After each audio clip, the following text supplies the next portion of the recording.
ദേവീ ശരണം അമ്മേ ഭുക്തിക്കും മുക്തിമാർഗത്തിനുമയി കരുണാവാരിധേ നീ വിധാത്രീ ഭക്തൻ ഞാൻ രണ്ടുമേ കീഴണമിഹ സൗഖ്യത്തിനായി ഭദ്രധാത്രീ ഭദ്രേ ഭദ്രസ്വരൂപേ ചരണമിവനിതാ കൂപ്പിടുന്നു ജനിത്രീ ഭംഗ്യാ വന്നെന്റെ മുമ്പേ ഭഗവതി വിലസീടെപ്പോഴും സാനുകമ്പേ.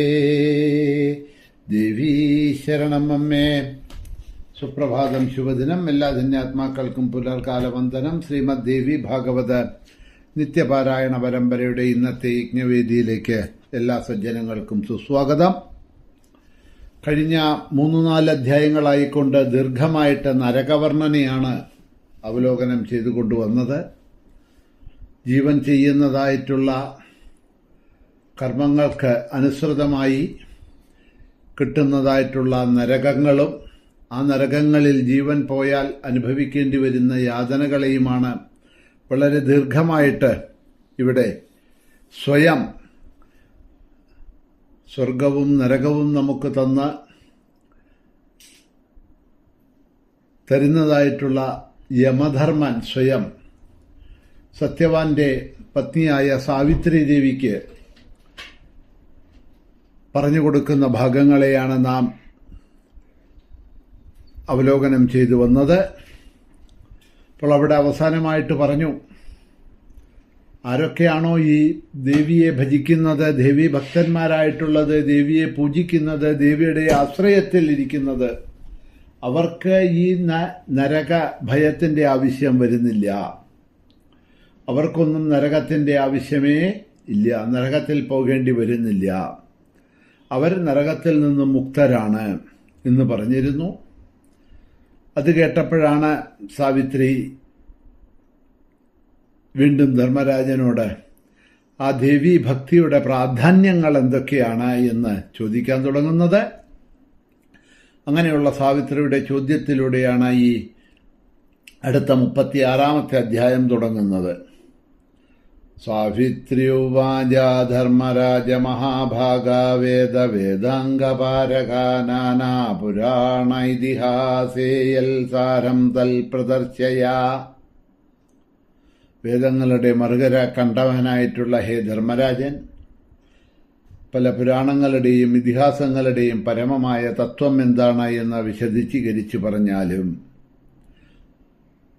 സർവസമ്മതവും എല്ലാവരും ഇഷ്ടപ്പെടുന്നതും കർമ്മബന്ധം നശിപ്പിക്കാൻ കാരണവും സുഖപ്രദവും ഉത്കൃഷ്ടവുമായിട്ടുള്ളത് എന്താണ്?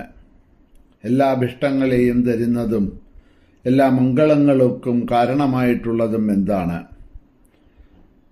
ജീവന് ഭയവും ദുഃഖവും ഉണ്ടാകാതിരിക്കുകയും നരകങ്ങൾ കാണാതിരിക്കുകയും അവയിൽ വീഴാതിരിക്കുകയും ജനനമരണാദികൾ ഉണ്ടാകാതിരിക്കുകയും ചെയ്യാനുള്ള കർമ്മത്തെപ്പറ്റി എനിക്ക് അറിഞ്ഞാൽ കൊള്ളാം. ഈ നരകങ്ങളെല്ലാം ഏത് രൂപത്തിലാണ് നിർമ്മിച്ചിരിക്കുന്നത്? അവിടെ കിടക്കുന്ന പാപികൾ ആരൊക്കെയാണ്? അവർ ഏത് രൂപത്തിലാണ് അവിടെ കിടക്കുന്നത്? ശരീരം ഭസ്മമാകുമ്പോൾ മനുഷ്യൻ മറ്റു ലോകങ്ങളിലേക്ക് പോകുമല്ലോ. അവിടെ ഏത് രൂപത്തിലുള്ള ശരീരം കൊണ്ടാണ് അശുഭ ഫലങ്ങൾ ഈ മനുഷ്യൻ അനുഭവിക്കുന്നത്? വളരെ ക്ലേശം അനുഭവിച്ചാലും ആ ശരീരം എന്തുകൊണ്ട് നശിക്കുന്നില്ല? ശരീരം ഏതു വിധത്തിലുള്ളതാണ്? ഇതെല്ലാം വിസ്തരിച്ച് പറഞ്ഞു തരണം എന്ന് ചോദിക്കുമ്പോൾ അതിന് ഇതാ ധർമ്മരാജൻ സ്വയം ഉത്തരം കൊടുക്കാൻ തുടങ്ങുന്നു. ധർമ്മരാജൗവാച വത്സേ ചതുർഷു വേദേഷു ധർമ്മേഷു സംഹിതാസു ച പുരാണേഷ്വിതിഹാസേഷു പഞ്ചരാത്രാദികേഷു ച. 4 വേദങ്ങള്, ധർമ്മശാസ്ത്രങ്ങള്, സംഹിതകള്, പുരാണങ്ങള്, ഇതിഹാസങ്ങള്, പഞ്ചരാത്രാദി ധർമ്മഗ്രന്ഥങ്ങള്, മറ്റ് ധർമ്മശാസ്ത്രങ്ങള്, വേദാംഗങ്ങള്, ഇവയിലെല്ലാം പറഞ്ഞിട്ടുള്ളത് വിഷ്ണു, ശിവൻ, ശക്തി, ഗണേശൻ, ആദിത്യൻ എന്നീ പഞ്ചദേവന്മാരുടെ ഉപാസനകളെയാണ്. ഈ ദേവോപാസന ജന്മം, മൃത്യു, ജര, വ്യാധി, ശോകം തുടങ്ങിയ സന്താപങ്ങളെ ഇല്ലാതാക്കും. സർവമംഗളസ്വരൂപവും പരമാനന്ദത്തിനും കാരണം അവ തന്നെയാണ്. എല്ലാ സിദ്ധികൾക്കും അത് തന്നെയാണ് കാരണം. ഈ മനുഷ്യനെ നരകക്കടലിന്റെ മറുകര എത്തിക്കുന്നതും അതുതന്നെയാണ്. ഭക്തിയെ വളർത്തുക, ഭക്തി ആകുന്ന വൃക്ഷത്തെ വളർത്തുക, കർമ്മവൃക്ഷത്തെ വിച്ഛേദിച്ചു കളയുന്നതുമാണ് ഇത്തരത്തിലുള്ള ഉപാസനകളും ശാസ്ത്രങ്ങളും. മോക്ഷത്തിലേക്ക് പോകാനുള്ള സോപാനമാണത്. ഭഗവാന്റെ സാലോക്യം, സായുജ്യം, സാരൂപ്യം, സാമീപ്യം എന്നിപ്രകാരമുള്ള വിനാശങ്ങളില്ലാത്ത ശുഭമായ ഫലത്തെ അത് പ്രദാനം ചെയ്യും. എന്റെ ദൂതന്മാര് കുണ്ടങ്ങളെ, നരകത്തിനെ സദാ സംരക്ഷിച്ചുകൊണ്ടിരിക്കണോ. ഈ പഞ്ചദേവ ഉപാസകര് ആ നരങ്ങളെ സ്വപ്നത്തിൽ പോലും കാണേണ്ടി വരുന്നില്ല. ദേവീഭക്തരല്ലാത്തവരാണ് ഈ നരകത്തങ്ങിലേക്കൊക്കെ വരുന്നത്.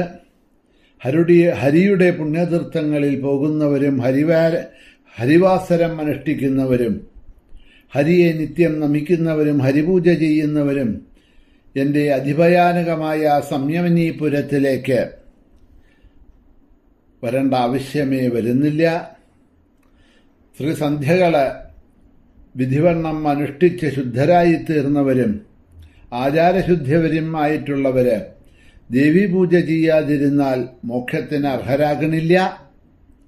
സ്വധർമ്മ ആചരണം കൊണ്ട് അതീവ ശ്രദ്ധയുള്ളവര്, അതുപോലെ സ്വധർമ്മനിഷ്ഠര് മൃത്യുലോകത്ത് ചെന്നാലും എന്റെ യമഭടന്മാരെ കാണേണ്ട ആവശ്യം വരുന്നില്ല.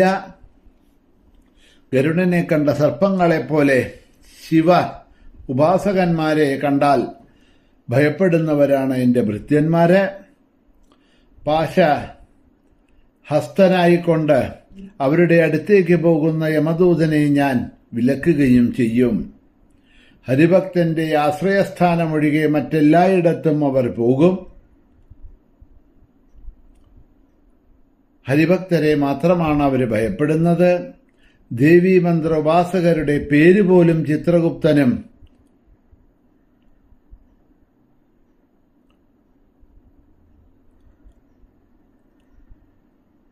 അവരുടെ പേരുപോലും കണ്ടാൽ ചിത്രഗുപ്തൻ അത് നഖാഗ്രം കൊണ്ട് ചുരണ്ടിക്കളയുന്ന പറയണത്.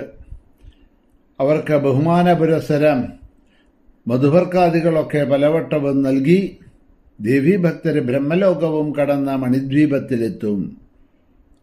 1000 കുലത്തെ പവിത്രീകരിക്കുന്ന അവര് മഹാഭാഗ്യവാന്മാരാണ്. അവരുടെ സ്പർശനം കൊണ്ട് മാത്രം തന്നെ സകല ദുരിതങ്ങളും കത്തിയാളുന്ന തീയില് ഉണക്കപ്പുല്ലുകളെ എപ്രകാരമാണോ വെന്തിരിഞ്ഞു പോകുന്നത്, അതുമാതിരി സകല പാപങ്ങളും എരിഞ്ഞുപോകും. മോഹം പോലും ദേവീഭക്തന്മാരെ കണ്ട് മൂർച്ഛിച്ചു പോകുന്ന പറയണത്. ദേവീഭക്തനെ കണ്ട കാമം കാമിയെ അന്വേഷിച്ചു പോകും. അതുപോലെ ക്രോധലോഭാദികളൊന്നും അവരെ അടുക്കുന്നില്ല, കണ്ടാൽ ഓടിപ്പോകുന്നു. കാലം, ശുഭാശുഭകർമ്മങ്ങള്, സന്തോഷം, ഭോഗവാഞ്ഛ ഇതെല്ലാം ദേവീഭക്തനെ കണ്ടാൽ ഒളിച്ചുകളയുന്ന പറയണത്. അതുകൊണ്ട് നരകയാതനകൾ അവർക്ക് അനുഭവിക്കേണ്ടി വരുന്നില്ല. ആഗമശാസ്ത്ര അനുസരണം ലോകാന്തരങ്ങളിലെ ദേഹസ്വരൂപം എന്താണെന്ന് പറയാം, കേട്ടോളൂ. പൃഥിവി, വായു, ആകാശം, തേജസ്, ജലം എന്നിവയാണ് പഞ്ചഭൂതങ്ങള്. നമുക്കറിയാവുന്നതാണ്.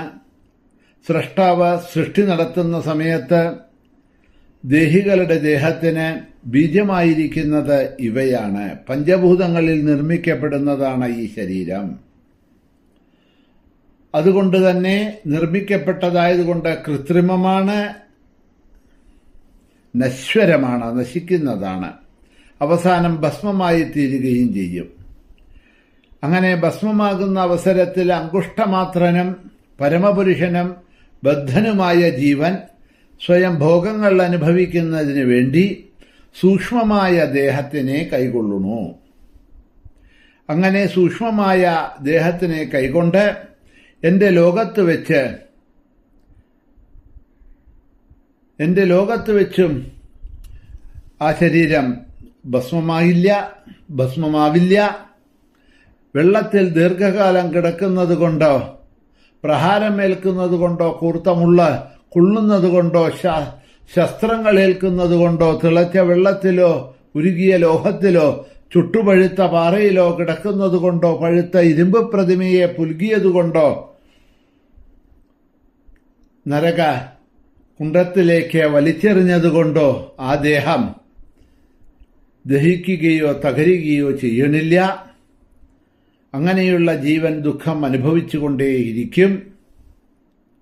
വേദങ്ങളിൽ പറഞ്ഞിരിക്കുന്ന പ്രകാരം ദേഹത്തിന്റെ സ്വരൂപവും കാരണവും ഞാൻ പറഞ്ഞു. ഇനി നരകത്തിന്റെ ലക്ഷണങ്ങൾ ഞാൻ പറയാം, കേട്ടോളൂ എന്ന് പറഞ്ഞുകൊണ്ടാണ് ഇവിടെ ഈ 36-ാമത്തെ അധ്യായം അവസാനിക്കുന്നത്. എല്ലാവർക്കും ശുഭദിനം നേർന്നുകൊണ്ട് ഇവിടെ തന്നെ നിർത്തുന്നു. അടുത്ത ഭാഗം നമുക്ക് നാളെ അവലോകനം ചെയ്തു കൊണ്ടുപോകാം. ശ്രീഹരയേ നമഃ.